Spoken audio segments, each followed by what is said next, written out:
Welcome to the Hawkeye Sidekick podcast.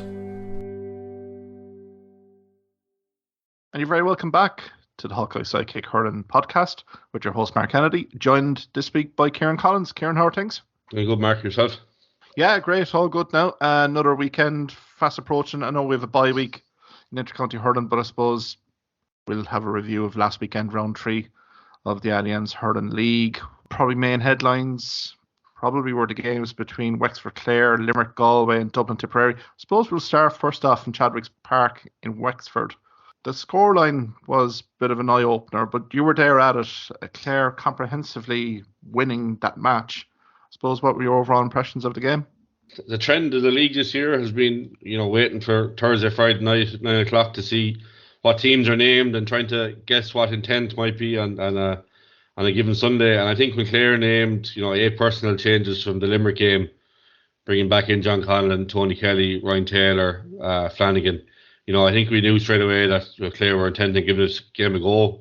I think Rory had said last week as well, there's been a bit of history between these two counties in the last couple of years. So I suppose we expected Clare coming down to hurl and give it a proper go. And, from the start, I don't think anyone expected this response from Clare after the Limerick game. After 20 minutes, 3-9 to 1-4.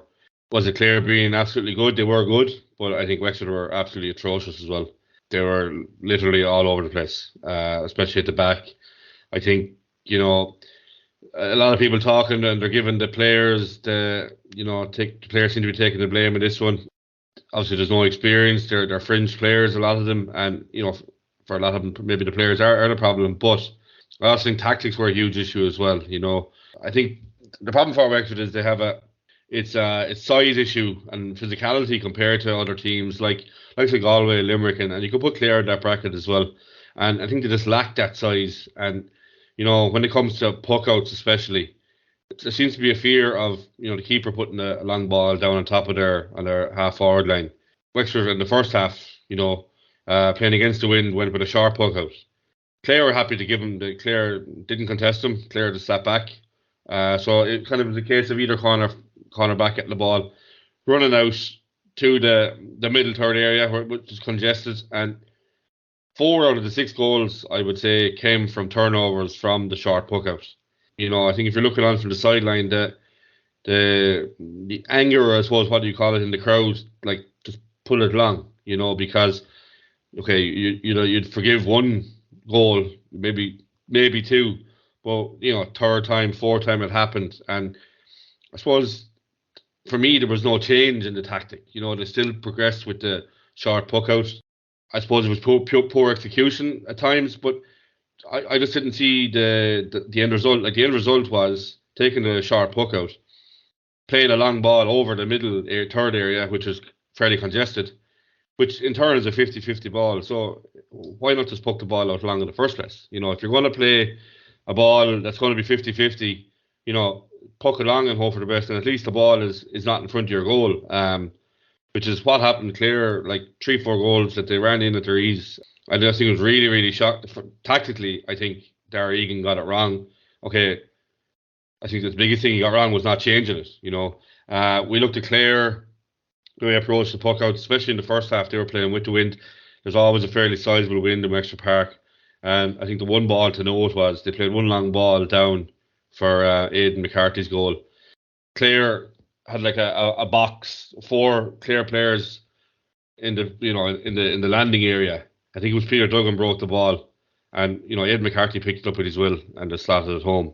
But second half, similar situation. Wexford were playing a long ball in on top of Colin McDonald, who is a ball winner, but the closest player to him, Rory Higgins, might have been 10 yards away. So there was no one there for the breaking ball. So things like that. I just question the tactics. Wexford are a proud hurling county, and shipping 4-17 in 35 minutes of hurling. It's not in their DNA. It's not in their makeup. They pride their teams on being at least competitive. They don't pride their teams, or they don't judge their teams on success. It's more on how competitive they are. And I think that has a lot of fans seeding down here. Is just that they weren't at the races at all. They had no shape. I think the attitude was completely wrong. I'm going to note the second last goal where, okay, a young player, Owen Murphy, got the ball from a short puck out. I don't even know how, but Peter Duggan took the ball off him in an instant. And instead of, you'd imagine Owen Murphy, turning, bursting the gut to get back, he didn't. He sauntered back. Goal was scored. And I think that showed the attitude. And I suppose for young guys who are, majority team of French players that, if you're going to put your hand up, you're going to try your best. And I suppose that's one thing from a hurling point of view for Wexford, or from that's frustrating. Now, I suppose looking at the Wexford team, if you were to compare the team that lined out on Sunday against Clare, that would have lined out in the All-Ireland quarter-final last year, players missing would have been Mark Fanning, Liam Ryan, Matthew O'Hanlon, Paddy Foley, Conor Devitt, Liam McGovern, Roy O'Connor, Oisin Foley, Lee Chin, Dee O'Keefe. That's 10 players missing from last year's All-Ireland quarter-final. So I think, it's not all doom and gloom for this year especially. It's when these players come back in, not all are. I know Paddy Foley is away, but I think all the other 9 players, will see action. It'll be a different Wexford team, and I've no doubt that come championship they will be competitive. But I think it's just kind of shown that, the depth that what might be in Wexford at the minute. And, you're looking at certain players at their age, Lee Chin, Matthew O'Hanlon, Dee O'Keefe, Liam McGovern, they're all the wrong side of 30. And I suppose for me, looking forward is, when these guys do step away, which won't be long for some of these guys, who's going to take over. At the minute, you're looking and going, right, who's the next Lee Chin, who's the next Dee O'Keefe? And at the minute, it's very hard to see it. Yeah, Kieran, because the guys you mentioned here is right down the spine of this team, really, isn't it? I mean, but I think Darragh Egan had set the stall out fairly early in the league that he was going to blood these new guys in. He needed to test the squad depth. And I suppose this is kind of a reality check to Darragh Egan and the French players, that it's certainly not good enough. I mean, from a Darragh Egan perspective, I think he's probably formed an assessment on one or two of the prospects on this game, which is probably for the worse. So from a Darragh Egan perspective, he's not going to have too many conundrums here about guys really breaking into the team. He will be looking really at the marquee guys to kind of come back and making an immediate impact. Yeah, and I think if you're looking back the last few years, Wexford haven't been too far away. Like 2019, playing Tipperary in an Ireland semi-final. I think they probably lacked a bit of depth that year. And again, last year against Clare, Wexford were the better team that day. Roy O'Connor unfortunately went off injured, maybe 10-15 minutes into that game. I think the strength and depth, lack of strength and depth showed that day that, okay, Roy O'Connor's an exceptional player, but to lose a player that stature, that, you're kind of looking at the bench and going, there's no one here that's, percentage as good or even close to being as good as Roy O'Connor. I think that's where Wexford are lacking, especially with the new format, the round robin, it's testing on teams. You need big panels, you need, tested panels that are ready to go, to war when called for. And I think that's, as I said, Darragh Egan would have a fairly good 15 championship, but it's the 5 or 7 players that you do need. As we all know, that this starters and finishers, just Wexford won't have, in my eyes, the quality that's needed for players to come on and finish out games. Because it's certainly going to need at least 4 or 5 guys off the bench really in the final quarter to secure wins here. And I mean, you mentioned about the Senior Hurling Championship round robin. I know there's games here against Westmeath, which, let's be brutally honest, they only got a draw against Westmeath last year. But there is away games to Galway. There's an away game to Dublin here. I know Chadwick's Wexford Park hosts Kilkenny. I think the fact of the matter is here, Wexford need to kind of pick up form urgently here. I mean, look at the remaining fixtures here. And they're away in Cork, Páirc Uí Chaoimh on the 12th of March, and then followed by an easy task here against reigning All-Ireland champions Limerick in the Gaelic grounds. So, I mean, it doesn't get any easier for Darragh Egan here. And, I mean, maybe you can talk of Cathal Dunbar, maybe McGuckin as well, who came in with 3 and 2 points respectively.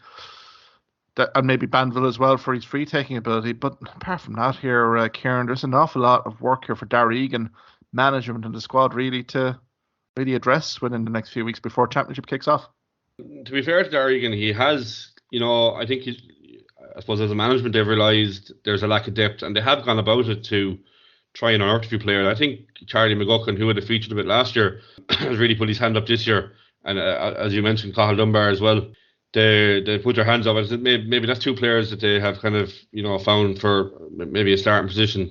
But I think as well, as a whole, if you look at the whole lot, I think I'd worry for Wexford unless intervention happens now in the next few years. And, you could see what happening in Wexford unless, the right action is taken. I think looking at the county board, a couple of decisions that are made, again, voted again this year, they run off a lot different to most hurling countries. They run off the county championships in a couple of weeks, before the football. So it's a long, for club players, it's a long part of the year to be training for serious championship games.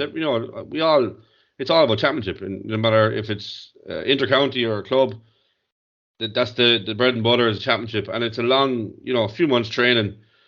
In an instance where Wexford, you might play for 3, 4, 5 weeks, and if you don't get past the group stage, you're out, and your hurling year is over, essentially. Yeah. I think that's something that could be looked at. Or if you pick up an injury in that period, you're out, and all your year's work is in vain, really. I think another rule that has come in, Wexford have voted to go back to under 18 for minor, but they have a little clause put in as well that minor players can play in the senior grade while they are minor. So I think that's a rule that other counties haven't put in, but that's slowing down possible development of future players. I'm sure once it's managed and controlled, and the workload is controlled, I can't see any harm in certain players if they're good enough, playing even for club. Joe Canning would have played for a club at 15, okay, he's probably an exception, but I just can't see young guys who are 18, just playing minor, like what they could do for their career, just for even that 1 year, just to be playing in a maybe a junior or senior grade, that for their own development. And I think that's something that's going to hold young hurlers back in the county. That could seriously deter, as you say, player development, particularly on the promising guy that really wants to strike it while it's hot in terms of inter-county career-wise. So, yeah, maybe a few questions there from a Wexford administration perspective. I suppose, Kieran, looking at Clare, I mean, really, they can't get a whole lot out of this game. Probably we're expecting a stiffer test. But maybe looking at David Reedy here, his emergence, this season, and he's had a very strong league campaign. I recall the Limerick game, particularly, where he did chip in with a nice score tally. And again, 2-1 from play. I mean, we've talked about Aidan McCarthy, massive boost for Clare as well. I know he was injured for the majority of the inter-county season last season. But again, there's guys here stepping up to the plate. Mark Rogers as well coming back into kind of full fitness as well. So there is some to the parts here for Brian Lohan to really kind of look at as we kind of get nearer to the championship here, Kieran. Absolutely. I think even Abe McCarthy and Mark Rogers alone from last year are going to be huge pluses going into this year. Abe McCarthy is such a, beautiful striker of the ball, really intelligent player. Missed a few frees, but that's, it's going to happen on days. But, I thought he was full of running. He, very impressive. David Reedy, came on against Limerick, and he was the only bright spark in that Clare team on that day, coming on scoring 1-2, and I think he also won 2 frees as well, and in a short 10-15 minute spell. Yeah, Lohan, he'd be happy. They've come back after probably an embarrassing performance, more so than the results against Limerick. Don't think they're going to read too much into it. Job done. But Clare have really two good games to come at home to Galway and Cork. Still have Shane O'Donnell to come back in. They'll relish the battles to come, and I suppose they won't take much into this game. I think, Clare were good, but if you had to be honest, looking at it, Wexford were woeful as well. So it's not. I don't think it's a game that Lohan is going to use as at the end of the league or for anything to. I suppose there was positives for Clare, but I think this game will be brushed over and on to the next one fairly quick. Yeah, I'd agree with you there, Kieran. I think Brian Lohan even conceded straight after. That wasn't a full reflection of the Wexford side that he would have expected in years gone by. Again, I think he's pleased with certain aspects, particularly the forward line. I thought the pace-wise had Wexford in complete and utter chaos in that middle third. Again, the space that Clare players, particularly forward line, were getting, they won't get against the likes of Galway or Cork for that matter. So, look, it's a confidence-boosting win.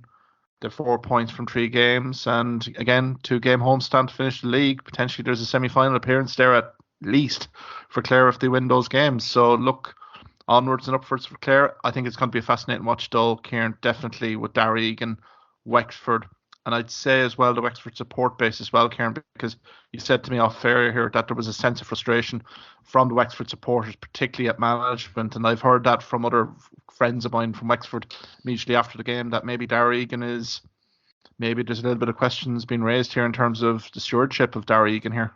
Even from my own point of view, I'm a Limerick man, born and bred, and always will be. But I suppose I'm living down here nearly 10 years now. I would have a fondness for Wexford hurling, and I'm involved coaching my son's team under 10s this year in local club Igate and playing a little bit here social hurling. But I would have a fondness for Wexford hurling, and even I felt that frustration myself. Watching them. I don't think the players, there was poor execution. I think the attitude was all wrong, but you'd be kind of questioning, why is the attitude wrong? You're into county hurling, there should be pride to be, be wearing your jersey for your county, not chasing back, not marking up.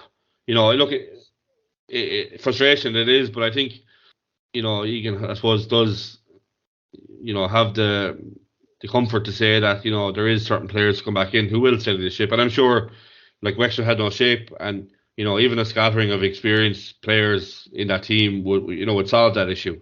Like Liam Ryan, as you said, the spine of the team is missing, and we've often commented to win any game or to be anyway successful, you have to have your spine of the team set up, and that wasn't there for Wexford. No full back. Simon Donoghue, who I don't ever remember playing full back, slotting in. I think the only consistent player in that team would have been Damien Reck, centre back. But apart from that, it was a new team, and I think slowly but surely, experience will start coming back in, and I said we will see a competitive Wexford for the championship. We hope, but I suppose for me, it's the longer role I'm thinking about, and I would worry for Wexford unless something is done, then intervention is needed of some sort at club level, and county board as well, making decisions that may hamper players. I think they need to be reassessed and looked at, because they're probably one of the only counties who have that rule in at the minute.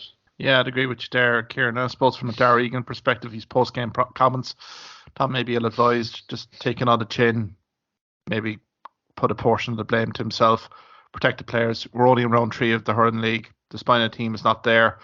He's there to really nurture the talent that's there. These are the best players in Wexford at the moment.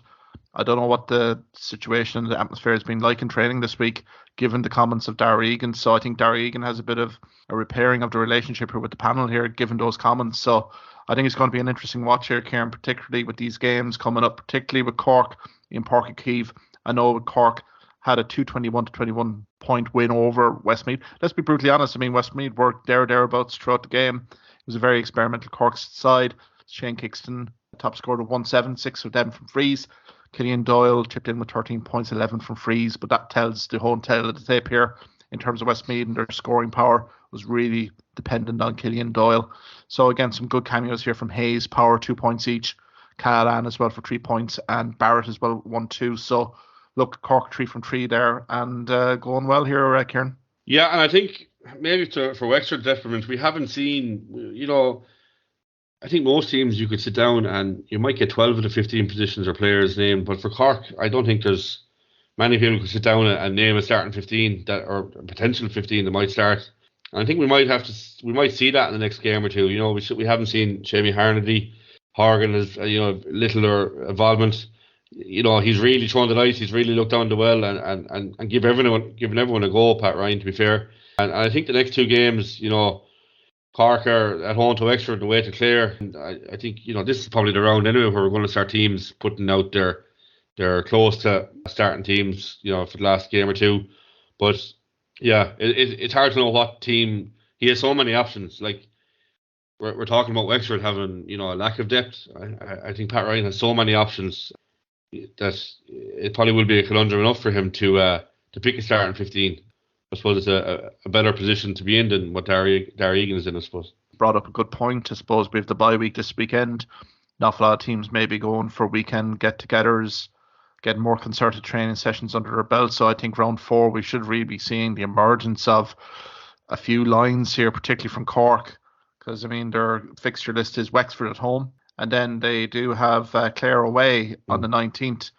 Again, that could be one where the two teams are really vying for a playoff spot in the semi-finals. So all to play for there, and I suppose for Pat Ryan it's been a good league campaign so far, but I think we said this 12 months ago as well, and we can see what happened there towards the latter end of the league and started the Munster Hurling Championship. So all to be revealed from Cork, really, as I say, attacking options. Plenty. I think for Mark as well, for Westmeath, Killian Doyle went off injured, I think, near the end. So, hopefully, that would be a huge blow. I think, look, it's probably they're going to be facing a relegation playoff, probably versus Antrim Release on the other side. And, I think for there to have any chance, I think Killian Doyle needs to feature because, they're reliant on him, third loss in a row. I look to give Cork they give him a good game at the times. They came within 5 points 2 different occasions, so they'll probably take a bit of positives from that, and going into the next 2 rounds. But look, as we said, how harder can they get? Limerick and Galway next 2 games. So I said from Westmeath point of view, hopefully get Killian Doyle back in the field before the relegation match. Exactly, and I suppose as a confidence booster, they were competitive, as you said here, Kieran, as we said, against an experimental Cork side, but Limerick straight up in Cusack Park, a big, large Limerick travelling support expected up in Mullingar, and then traditionally against Galway and Cusack Park as well. It's traditionally not a fixture that Westmeath have many fond memories, so, and I think Galway will be looking to get a result under their belt here going into the championship as well. So, as we say, probably hedging itself in terms of relegation playoff here. I suppose I was at Salt Hill, Pearse Stadium, amongst the 12,000 in a sun-kissed Pearse Stadium in February, hard to believe, for Galway and Limerick. And Limerick, 24 points, 19 win over Galway. And I suppose, Kieran, a good solid performance from Limerick here. Yeah, I don't think they ever looked in doubt. I think they were in full control. Definitely the first half, but I think definitely until 57 minutes, we're 21-13 ahead, and then Galway came with 6 kind of unanswered points and bringing it back to 2-point game. And you're probably worrying a bit at that stage, but then Limerick kind of went up a gear or two again and pushed it back out. Tom Morrissey got 2 points there, back up to a 5-point game. Yeah, 14-7 at half time. Galway bringing in the big guns: Morrissey, Cloncaillan, Conor Whelan. Positioning a Whelan again for a second week in a row out around the half-forward line, which is kind of, you wonder, is it just a phony war kind of, or phony games that put teams off? Or I think for Conor Whelan to be at his best, he needs to be close to goal. But look, from a Limerick point of view, happy again. I suppose control the game. Shane O'Brien, I think, continuing to impress. For a young guy, he's really holding his own and not shying back. I think with Limerick as well, they're, Kylie's kind of gone about the right way. He's putting dots of inexperience in lines, probably one for each line. So the shape has been kept there. And I suppose the only worry, and it's probably a trend that's happened in the first few games, is we've allowed teams back into it. We were cruising at half time against Cork, and Cork came out in the second half and made it a different game. Same against Clare. Clare brought that game back to 6 points, and when it could have been closer to 14 or 15 points for Limerick, really. And again with Galway, you're 21-13 up with 12 or 13 minutes to go. I think that's one thing that would worry Kylie, not seeing out the game. Now I suppose you could make an excuse that substitutions and that, but I suppose it's one thing that that will worry him is not closing out the games earlier. And Galway were bangs back in that game again and probably didn't deserve to be. Limerick had been the better team. Tom Morrissey was very impressive. I think overall a good game for Limerick away from home. I think Limerick, they're just comfortable on the ball. You look from 1 to 15, you look at Barry Nash and Kyle Hayes, really impressive again. Limerick are happy to play whatever way teams up against them. Limerick are happy. Like, if Limerick have to work it through the lines, they will.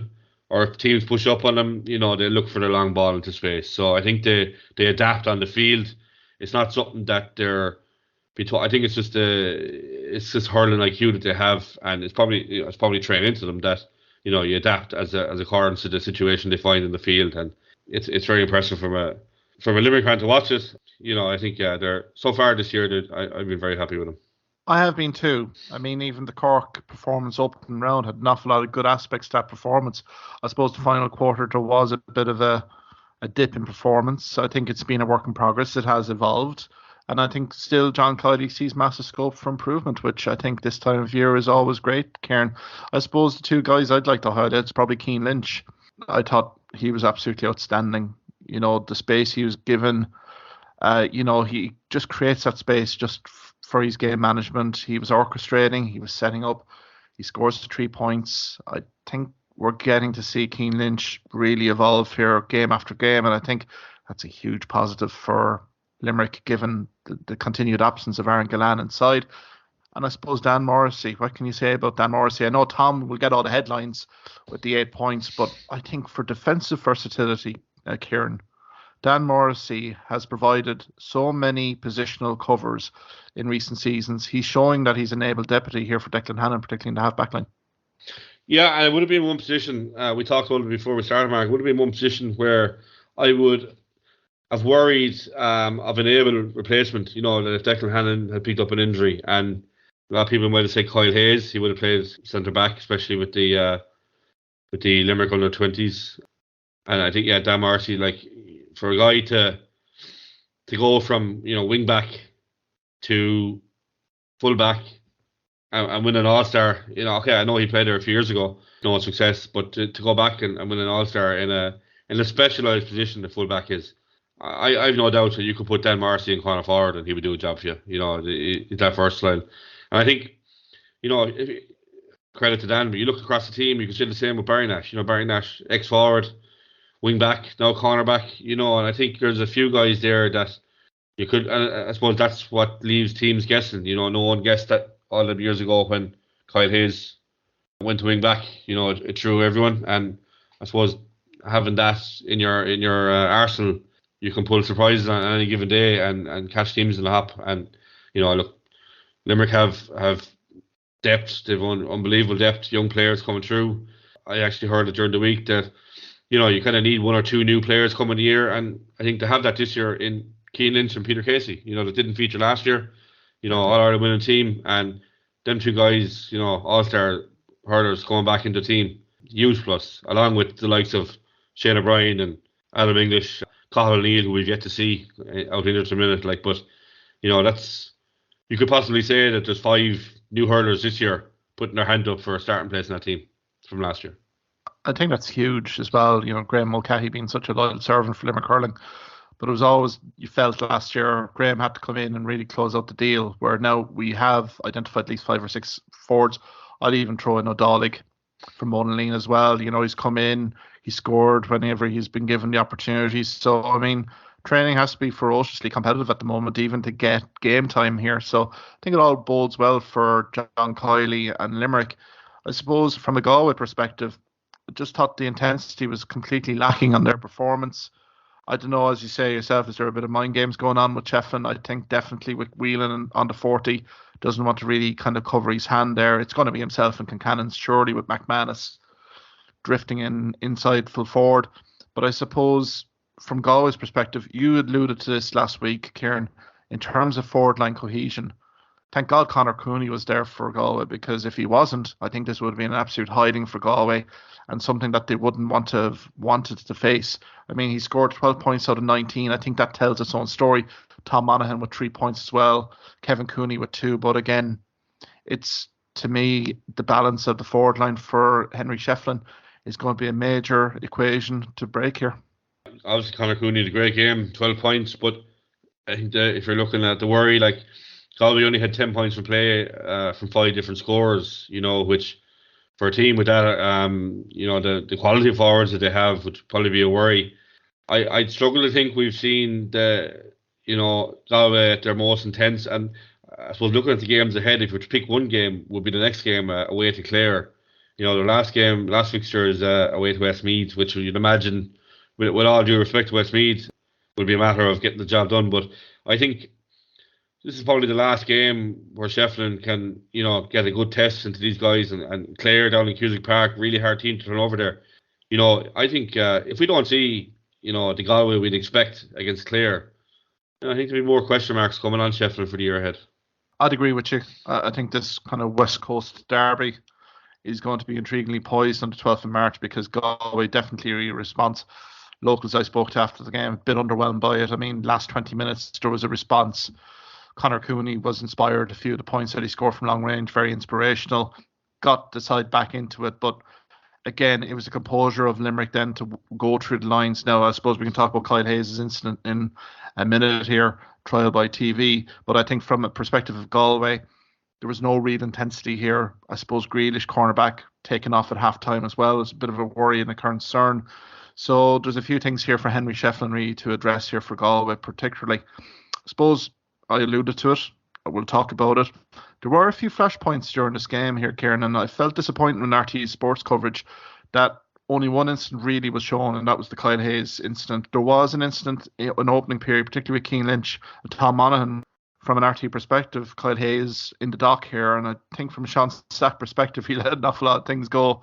And I think there's talks of retrospective bans here for Kyle Hayes here, but I mean, your viewpoint here, Kieran, I suppose there was a little bit of physicality in the game for sure, but again, any arguments on Kyle Hayes first and maybe Tom Monaghan? I think maybe 2 red cards here, I think.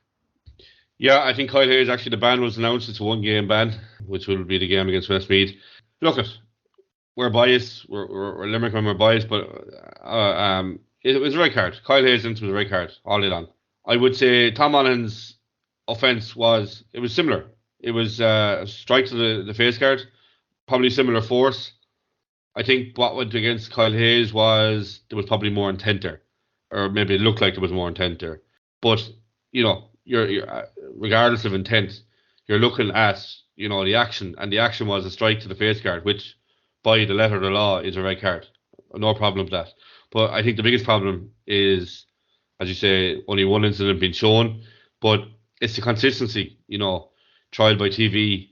We've seen it over the last few years, certain incidents, and you feel, okay, trying to leave the bias hat aside, you feel like, any little thing that happens regarding Limerick, you're in the spotlight straight away. Had that incident happen in Waterford and Antrim, or, Kilkenny and Laois, would have had the same, media outrage, after the game. I don't think it would. But I think for what I want is it's just a consistency that, are the CCCC coming in every game, they're reviewing camera footage. If there's no cameras there, what happens? You get away with it because there's no camera there. And I think I don't think we want to go down the road of a TMO or like rugby or a VAR situation, but I think there is clause there for maybe, a third referee sitting watching on the camera that can have an earpiece to the referee in the day and say, pull him back and say, come back, that was a red card, or, on the day. I think if a punishment isn't handed out in 70 minutes, that should be the end of it. But I think this is league hurling, and probably doesn't matter as much. But when it comes to championship and there is a red card, that could be detriment to a team, detriment to a team's progression, be it rightly or wrong. So I think they need to be sure that if they are issuing red cards, that they are deserved. It's a really fast sport. I do understand from a referee's perspective, not everything can be seen, and I don't think that Kyle Hayes incident was seen by referee or linesman.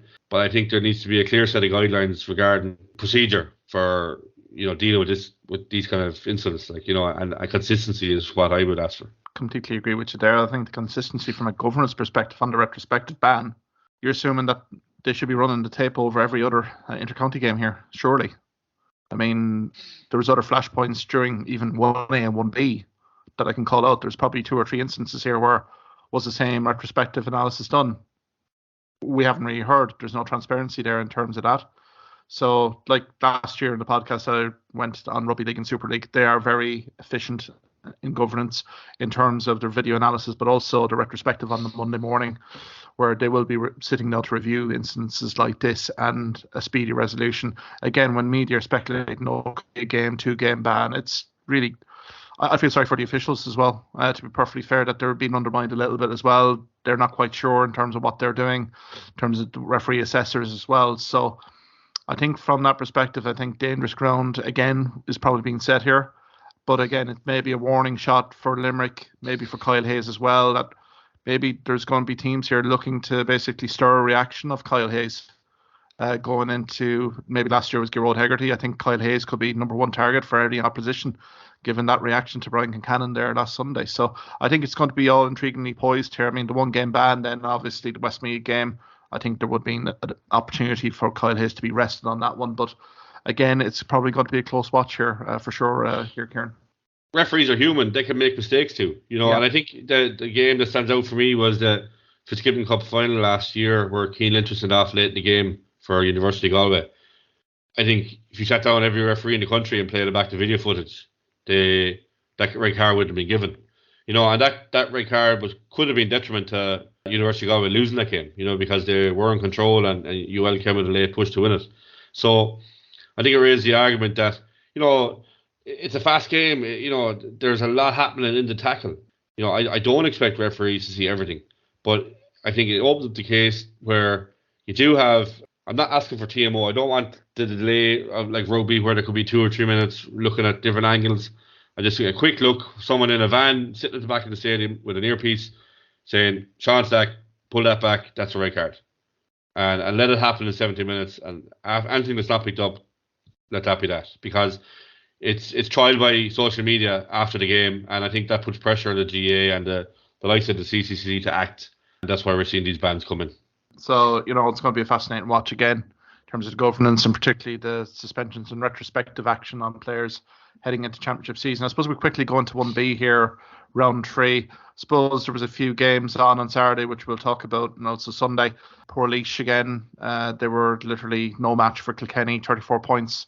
Kilkenny, Laois 118 and O'Moore Park. I suppose Bill Maher lamenting a poor first half performance, but again, it's a 70-minute performance here for Laois, and again, clearly struggling here. Kilkenny really, Pill Drennan, 11 points here. Mark Keohane, Owen Cody, 4 points each. John Donnelly, 3 points. I suppose a comfortable afternoon for Kilkenny, really, not learning a whole pile against their Midland neighbours. No, and 21-7 at half time, the game was dead and buried by then. Kilkenny had 13 different scores. I suppose it's more like a training session for Kilkenny, really, without placing any insult on Laois. Richie Reid said Owen Cody back. Paddy Mullen played midfield, still waiting for TJ and Adrian Mullen to come back.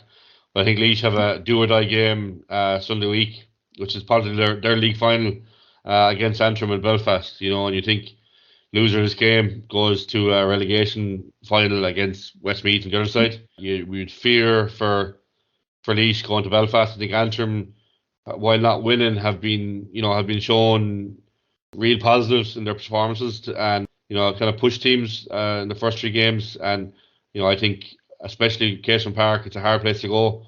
I think Antrim will definitely fancy themselves to get over Laois there, and relegation final. Who knows what happens, but I think for Laois point of view, if you do go down, you'd worry about where they'll stop eventually.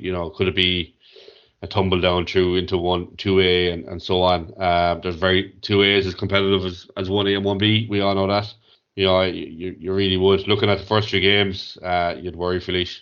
I'd agree with you there, Kieran. If they go to 2A, that's an absolute shark-infested pool to get out of 2A anyway. So, I mean, we'll talk about that in a few minutes. But I think from a Laois perspective and Bill Maher, it's been a tough baptism, particularly in 1B, some heavy beatings here. So, yeah, I mean, I think both teams don't learn a whole pile from that game, to be perfectly honest, because Antrim, I thought, had a very admirable performance against Waterford, down to 14 players after 22 minutes. And here's another incident where there was an off-the-ball incident, apparently, for Owen Campbell against Ruben Halloran. Again, I think the footage is inconclusive. So, I mean, here you go. In terms of your retrospectives and stuff, it was actually a red card. So, I think from that perspective here, I thought Antrim acquitted themselves so well here. Keelan Malloy 2 points here. Cathal Gunning as well, 11 points. To be honest, Waterford had to bring in the big guns, particularly in the final quarter, to get this job done again. I know there was 15 wides from Waterford, but again, they got a stiff challenge from the Saffron. Absolutely, and I think Antrim put the gauntlet down, decided to play it to win in the first half. As you said, look, the red card came 22nd minute. Still, there were 11 points to 9 up at half time. I suppose the Waterford goal came 41st minute and it levelled the game. And then Ozzie Gleeson again coming in, scoring 5 points in the last 20-25 minutes. I think it was the last possible 10 minutes that, Waterford really pushed them out and they scored 6 in the trot. That's what Antrim did have a late penalty save. But yeah, looking at it from an Antrim point of view, yeah, there'll be positives. But I think the one negative or standout for me is, 17 points, only 7 of them from play, across 5 different scores and only 1 point from the bench.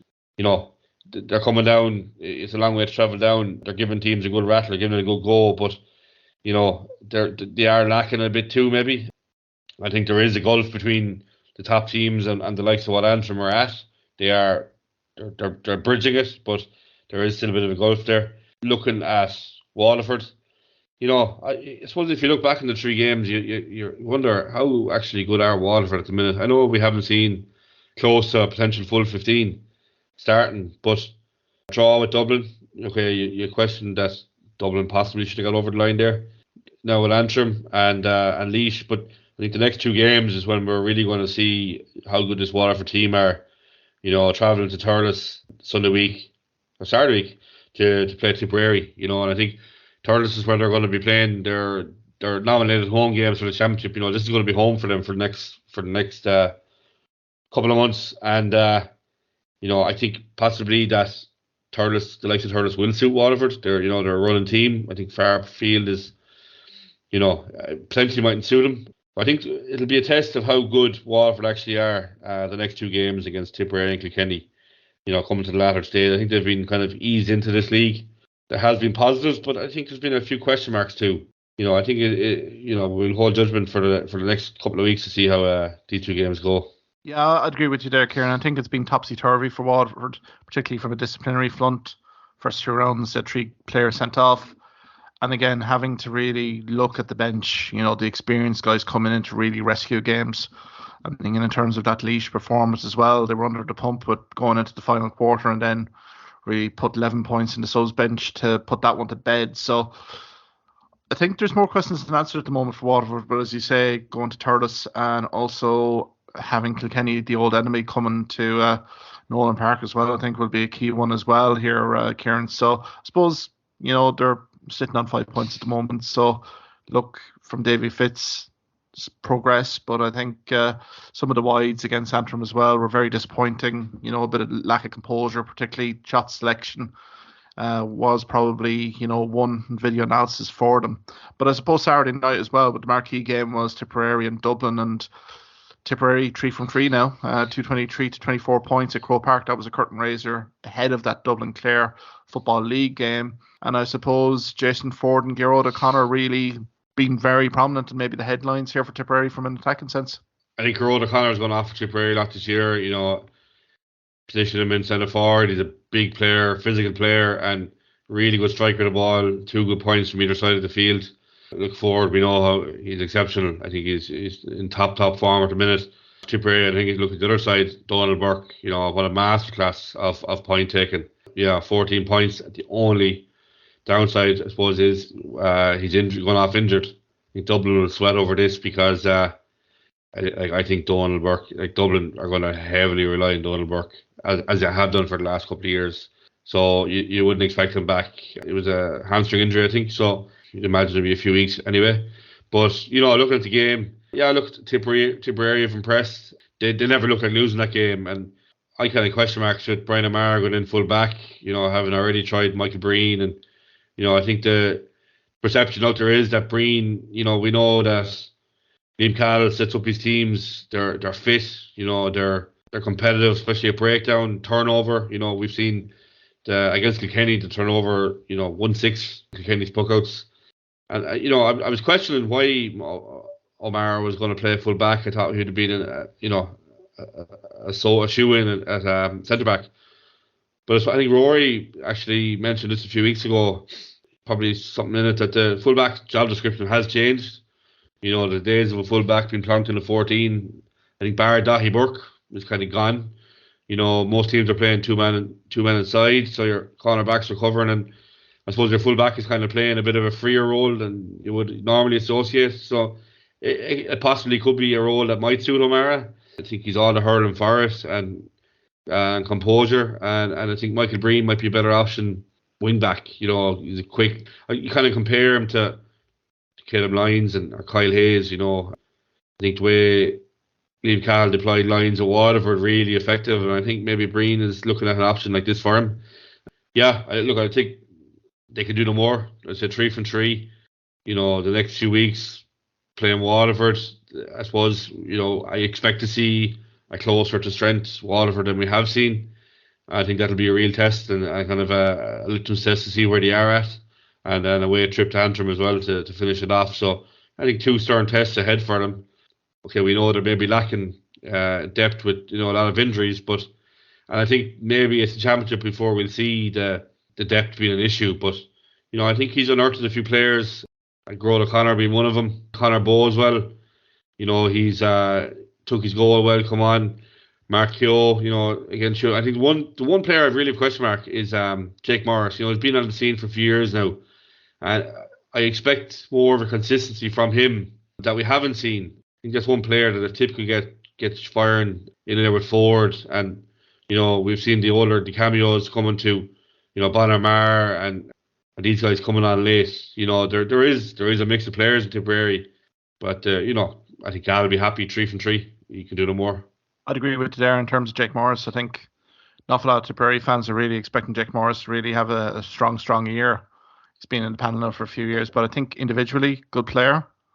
I'd question in terms of the team ethic. There was another 1 or 2 goal scoring opportunities here where players inside maybe better positions to score a goal and goes for his points. So much to the derision of, I think, Jason Ford again on Croke Park. So I think from that perspective, I think Liam Cahill's probably going to have some words here with Jake Morris in terms of that. But I think you've called him out in terms of Connor Bowe. I think he's going to be very much an exceptional talent here for Tipperary. The 1 goal, very opportunistic. Grode O'Connor as well. I suppose Alan Tynan as well, 2 points, was kind of a key guy as well. But I think he hit nail on the head here in terms of Michael Breen. I think the versatility of Brian O'Mara, just put him back into full back, just wanted to test Michael Breen out at wing back. I think that's definitely a long-term option. I suppose you've Brian McGrath or Ronan O'Mara as well that can go centre half back or even full back for that matter. And I think there's news now that Barry Heffernan is well on his way back from his injury, his knee layoff. So again, another option there at full back or maybe in midfield as well. Again, there's maybe a little bit of depth chart issues in certain points. But I think from Liam Cahill's perspective, I think they just want to just create with this winning 1, confidence building. And as you say yourself, this Waterford game on the 11th, I think it'll be quite a significant game just to see where Tipperary now are at. Because, again, the Antrim game, we just don't know in terms of Antrim where their heads will be at, given the relegation playoff, maybe concerns. So I think from that perspective, Tipperary looking as if they're getting into a semi-final here for the playoffs. But again, if they get any more injuries here, Kieran, it must spell doom for them in terms of Munster Senior Hurling Championship coming around the corner. Yeah, absolutely. As I said, with the round robin, you need there's a certain depth, of players required, and I think as well the players they've lost, like of Cathal Barrett, experience guys as well. Niall O'Mara, yeah, for a young team in transition, they don't need players like that on the injury bench. Definitely not. Exactly. So, I mean, as you mentioned, Donald Burke from Dublin, amazing performance there in Croke Park. The 15 points there, and again, 6 of them were from place balls. 132 he's contributed so far, Kieran, in the league so far. So if there's any extended leave from Donald Burke, I think Miall O'Donoghue will be sweating here in terms of who is that guy to really pick up the slack. I mean, they were competitive throughout. I suppose it's just now trying to find that foil, that fulcrum along with Donald Burke. I know Considine chipped in with a few points as well. So I think for Miall O'Donoghue here, the Donald Burke injury might be an interesting kind of side note here, given the last few games here, particularly when they have to go to Kilkenny in round 4 and then finishing with Laois and Parnell Park. So I mean, I think you'd worry, wouldn't you? You'd worry that. I think Alex Considine has impressed in the first few games, but you'd worry that if Donald Burke doesn't line out, you're kind of questioning where do all these scores come from. I think for Michael O'Donoghue coming in, like last year, Dublin relied on the same 15 players, and I suppose there was no depth. I think Michael O'Donoghue is trying to go about that. Surely to God, with 1 million people in Dublin, there has to be 23 players, and I think he's looking at all avenues. And it is first year, and I don't think much will be expected. But Donald Burke is the marquee player, and heavily relied on. And if he doesn't line out, and if it is a longer injury than maybe they'd hope for, you put into question the championship. Then I think Dublin, if you're looking at Leinster, you'd probably give automatic selection to Kilkenny and Galway. You'd imagine they'd be strong enough and have strong enough panels to see it out. And for me, I think it's going to be a shootout between Dublin and Wexford for the third spot. But I think if you're at Dublin going into battle without Donald Burke, I think you're making Wexford favourites all day, because I think they heavily rely on his presence on the field. Yeah, I know at the start we talked about Wexford and their struggles, but at least Darragh Egan is testing his squad out. At least he's testing what he has. I don't think you can say the same for Micheál O'Donoghue here in Dublin. I think they've gone very aggressive in terms of the league. I'm even calling in terms of the Antrim game. I think that was an opportunity to really run the rule over other attacking players. You Donald Burke on the pitch. So I think from that perspective, the load of games, the minutes has really come back to bite Micheál O'Donoghue and this Dublin side. So yeah, for me, I think for Darragh Egan and Wexford fans, I don't think it's all doom and gloom here. I think there is a plan here. And I think from Dublin, I think they're in a little bit of a bother here in terms of trying to find a nucleus of a forward line. And time is running out for them, quite frankly. I suppose we can go 2A here, Kieran. And this has been a league that I'm being fascinated by from round one. And again, last weekend, no exception. Some marquee results, particularly down at Fitzgerald Park in Killarney. There was a last-minute sideline cut from Offaly to beat Kerry 22 points to 118. It was kind of a superb game all through. I mean, draw probably would have been a fair result, but Offaly just nicking the result there. Kildare going 3 for 3. The juggernaut. You had like James Burke here chipping in with 10 points. We had Cathal McCabe as well coming in with 3 points as well. 223 to 19 points win over Derry. And then I thought the feisty affair here between Carlow and Down. I noticed here, Kieran, Carlow had an awful lot of the frontline guys back for Down, and Paddy Boland 4 goals, 524 to 119 against Down in Netwatch Cullen Park. Marquee statement from Carlow, and I think they're building a bit of momentum. They mightn't get into the 2A promotion race, but by God, I think Joe McDonagh Cup time, they could be a very competitive outfit here. Yeah, and I think looking at the final 2 rounds of fixtures, there's going to be a couple of twists and turns before the league is decided. I think there was a real scalp for Offaly going down to Killarney, overturning Kerry by a point. They kind of struggled early on in the game, and they I think when after the Conway goal, Offaly kind of rallied a bit, and they were leading 13-15 at half time. And I said the last puck of the game from our sideline from David Nally won the game for Offaly. I think Offaly, 2 testing games for them. They're going facing Carlow and Kildare both at home next 2 games, and then Kildare are facing obviously Kerry and Offaly. So the top 3 teams in the group, they're all going to play each other in the next 2 rounds, and I don't think you could write off either of them. I think Clare probably have been, Clare have been impressive. I think Kerry, I think there's probably a little bit of pressure on Kerry. I think for Stephen Mumphrey, they've been close the last couple of years, and I think it's do or die for Kerry this year. Definitely in Joe McDonagh, because they've been thereabouts, and that's probably a bit of an expectation now. But this is group is really hotting up, and then at the other end, you've Down and Derry in a potential in a relegation battle. Down actually playing Derry next round out. I think there'll be plenty of twists and turns to come. Delicately poised both ends of the table. I think Kildare, their fixture list, that first game out against Carlow really has set the tone, hasn't it? You've talked about looking at Kildare firsthand in terms of Naas, a few years ago. I think there's been massive underage investment in Kildare hurling as well, given the Kildare clubs are being kind of getting more exposure, particularly in Kilkenny championships. It's all boding incredibly well, but I mean, there is some real hot games here for Kildare to come. And I think, hopefully the Kildare public can really come and support this Kildare hurling team, because it would be a massive tonic here if they could actually get promotion to 1B. I think it's a big, massive story here, just given the population here within Kildare. Spreading the gospel of hurling, really. But I think Offaly here, Kerry, I think it's intriguingly poised. I think under A, anyone could beat anyone. So I think their kind of games here are really going to be fascinating. And I mean, for down in Derry, the thoughts of going back to Dupee is probably, something that they don't want to contend with right now. But that's, I think, where they're facing right now. But no, I think it's been a very exciting league so far, and as you say, Kieran, plenty of twists and turns, and we'll kind of follow that in the next few weeks. Yeah, and I think with Kildare, it's just one more point to make on Kildare.